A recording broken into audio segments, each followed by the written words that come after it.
Thanks for checking out this video. Don't forget, like and subscribe. So it opens up with Sami Zayn coming down to the ring. And he talks about how it's been a rough couple of weeks, and he's been thinking, and in the whole history of wrestling, nobody has had a feud like himself and Kevin Owens where they started in tiny little buildings and they fought all the way to the main event of WrestleMania. And he says there are going to be betrayals, forgiving, forgetting, but there will be no forgiving and forgetting this time because you tried to end my career. So he wants to fight. I don't buy this one. I have this feeling that they're going to be forgiving and forgetting again. Well, given they're both doing promos and crying about what's happening, I presume they'll be back together at some point here. Yeah. So he says, Kevin, if you're going to be in Toronto, I'm going to be there as well. I know everybody wants to see the fight. So Adam Pearce comes out, and he says, listen, we've talked about this more than once. I know you and Kevin want the match. The fans want the match. I even want the match. But you've been given the answer. Everybody has told you no, including medical. You are not medically cleared to compete. Shouldn't even be in the ring. I would love to make it official. Hold on. But the answer is no, and he goes to leave.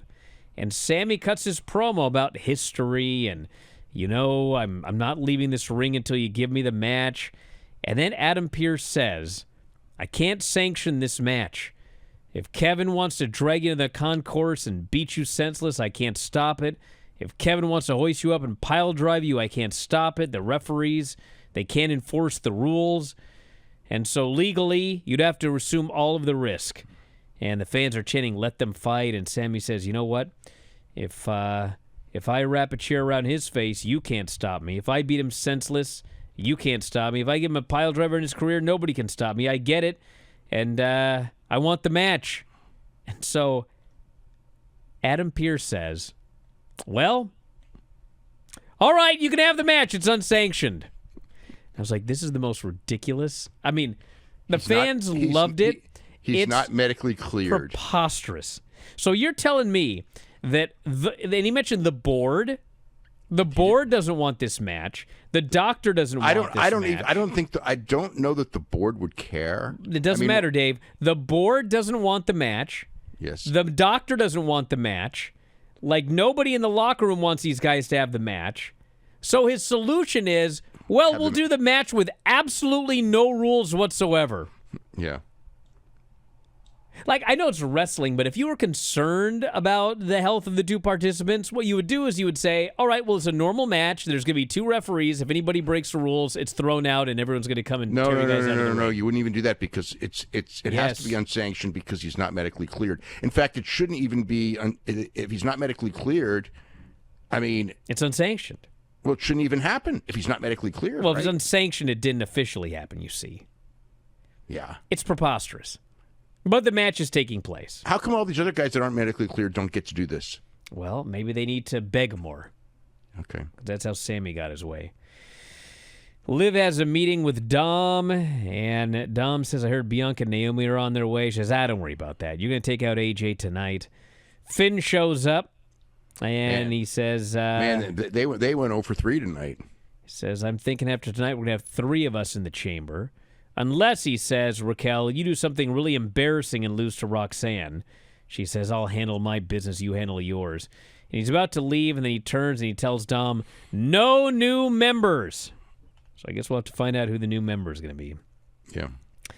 So it's AJ versus Dom, and basic match. Carlito tries to interfere for the heat. AJ makes a comeback. Carlito tries to interfere again. AJ knocks him off the apron, hits the Styles Clash, pins Dom. And he actually covers him on the Styles Clash. And this referee decides, I got to make sure Dom's shoulder is down. Yeah. So he slides in to check this guy's shoulder, and the fans start counting 1, 2, 3 long before the referees counted. And that plays into the main event. I'm pretty sure his shoulder was down. Yeah. And then Braun Breaker hit the ring. He goes for the spear. AJ moves. Braun spears Dom. AJ then knocks Braun off the apron. Braun is furious, but he grabs the belt and bails. I wonder if they're going to do this at Chamber, because I was hoping this would be a WrestleMania match. I mean, they didn't announce it for Chamber, so unless they announce it next week, it'll probably be at Mania. AJ was more jacked up than... Oh, he's gigantic. than Braun Breaker, who's like, what, 24, 25 years old, and AJ's 47? And related to Rick and Scott Steiner. Yeah, and yeah. Have you grabbed your F4WOnline.com shirt yet? Well, we got a bunch of them. They're up in the store right now. F4WOnline.com/shirts. You can grab your -5 stars shirt, your Dave Meltzer Wrestling Observer shirts, even the brand new After Dark Radio shirt. You love Granny? We have Granny's Gang shirts. Have you ever won a shoot battle royal? Probably not, but you can tell people you did. So check out the store. All of these great shirts and more. It's through Pro Wrestling Tees. F4WOnline.com/shirts. That's F4WOnline.com/shirts.